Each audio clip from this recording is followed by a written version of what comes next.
Today, we're jumping into a moment in history that was just electric. It's when science and religion had this massive collision, a crisis of faith that didn't just rattle the Victorians, it actually forged the world we live in today. All right, so to really get this, we've got to start with an idea that pretty much ran the show back then. It's called the watchmaker analogy. And the thinking was, well, it was simple but incredibly powerful. If you stumble upon a watch in a field, you know someone made it, right? It's too complex to have just appeared. So they argued, look at nature, an eyeball, a hummingbird's wing. That level of intricate design must prove there was a divine designer. And you have to understand, in early Victorian Britain, this wasn't just some clever argument. It was the absolute dominant worldview.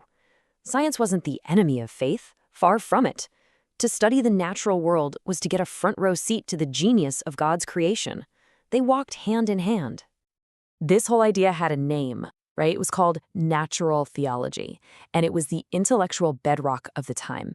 It was this amazing framework that brought faith and reason together for one single grand purpose: to figure out the creation, and by doing that, get to know the Creator. Okay, so you've got this beautiful, stable, well-ordered world where everything makes sense. But things were about to get messy. A tremor was coming that would shake this world to its very foundations. And it didn't come from the heavens. It came from deep inside the earth itself. And here's a fun fact. The word scientist didn't even exist until 1833. As what they called natural philosophy started becoming more professional, these new specialists began digging up facts that just didn't quite line up with the old story. Geologists, especially, were finding some really strange things in the layers of rock. And this is where you can see the just mind-bending scale of the problem. On one side, you had the traditional biblical timeline, which put the Earth at around 6,000 years old. But on the other side, you had geologists like Charles Lyell talking about deep time, an Earth that was millions of years old, shaped by incredibly slow, gradual forces. Now, this idea of deep time didn't just blow up everyone's faith overnight. Not at all. For a lot of people, it just made God's creation seem even bigger and more majestic. But what it did, and this is so crucial, is it set the stage. It provided this vast, ancient canvas that was needed for the most radical, most explosive idea of this century to even be possible. And all of this was basically the opening act for the main event, 1859, the year Charles Darwin finally published On the Origin of Species. He'd been sitting on this for decades, gathering evidence, and now he was finally ready to share his dangerous idea with the world. So what was this earth-shattering idea? Well, Darwin laid out a mechanism for evolution that was just shockingly simple and yet so powerful. He said there's random variation in any population. Then the environment puts pressure on them, favoring traits that help them survive and reproduce. And finally, those successful traits get passed on. No divine plan needed. It was just a blind, undirected process. And boom, this just went right for the jugular of two deeply, deeply held Victorian beliefs. First, the idea that species were fixed, that God made them perfectly and they never changed. And second, the really explosive one, the belief that humans were special, created separately from all the animals. Darwin was suggesting, nope, we're part of the same family tree. We share an ancestor with apes. You can just imagine the fireworks. It all came to a head in public at this legendary debate at Oxford in 1860.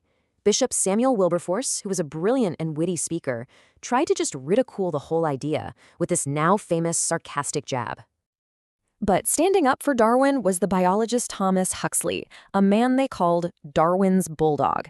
And he reportedly shot back with this absolute classic of a comeback. He wasn't just defending a theory. He was defending the very idea of scientific truth against what he saw as intellectual dishonesty. The battle lines had been well and truly drawn. And this wasn't just some stuffy academic squabble, you know? These ideas were leaking out, rippling through every part of society. It created this profound crisis of faith that you can see and feel in the art, the poetry, and the novels of the time. And as if Darwin wasn't enough, something else was happening at the exact same time. A new field called higher criticism started looking at the Bible not as the literal, perfect word of God, but as a historical document, a collection of texts written by humans with all the context and contradictions that implies. You can really feel this sense of loss in the culture. I mean, nobody said it better than the poet Matthew Arnold.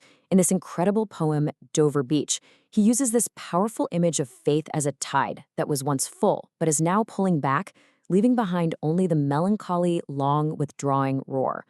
Just wow. And it wasn't just Arnold. I mean, you look at the literary giants of the day, and they are all wrestling with this. Tennyson's giant poem, In Memoriam, is basically him trying to make sense of his grief in this new world of science. And Thomas Hardy's novels, they're set in a universe that feels cold and indifferent, where the church offers no real answers. This was a crisis people felt in their bones. So you might be thinking, okay, so science won, right? Well, it's not that simple, not at all. This huge conflict didn't just end with a clear winner and a loser. Instead, it hammered out something new, something complex, something modern. What ended up happening, for the long haul, was this kind of split. A new division of labor, if you will. Science became the authority on public facts, the how questions. It shaped education, government, and industry. And religion? It moved more into the private sphere. It became the source of personal morality and meaning, the why questions. And again, I really want to stress this. It wasn't just a simple battle. To see it as just science versus religion is to miss the whole complicated, fascinating story. For every shouting match, there were countless quiet conversations with scientists and vicars and regular people all trying to figure out how to make these new discoveries fit with their faith. It was a transformation, not a war. And this is where it gets really real for us, because what the Victorians went through, well, we're still going through it. They were the first people in history to have to deal with a world where science and technology are moving way, way faster than our sense of what's right and wrong, our moral compass. Sound familiar? Which brings us right back to today. The Victorians drew a line in the sand. Science for the public world, faith for the private one. That was their solution. But now, a century and a half later, in our world of AI, genetic editing, and climate change, does that line still work? And maybe the most important question is, where do we draw the line now?